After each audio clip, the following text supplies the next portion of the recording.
Sau Ahimohe Oh Kuala Nayabasungo Oh Mawosaswa Nanyama Yodi Oh Nyumani Yehovah Oh Mawosaswa Nanyama Yodi Oh Nyumani Anyamani na Kasa Oyawahi Ampa Wamayasu Yaya Adeshi Adunyamye Yabasungo Nyamye Yeshirawo Nada Onyamidi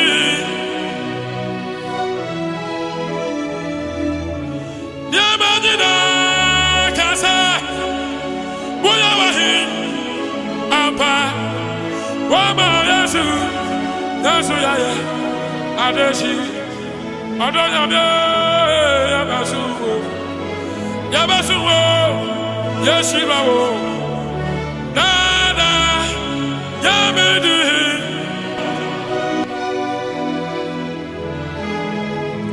Anasisau Ahimohe Oh Kuala Nayabasungo Oh Mawosaswa Nanyama Yodi Oh Nyumani Yehovah Oh Mawosaswa Nanyama Yodi Oh Nyumani Anyamani na Kasa Oyawahi Ampa Wamayasu Yaya Adeshi Adunyamye Yabasungo Nyamye Yeshirawo Nada Onyamidi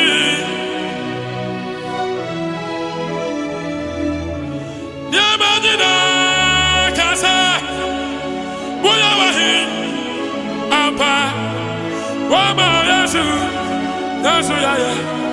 Adeshi Adunyamye Yabasungo Yeshirawo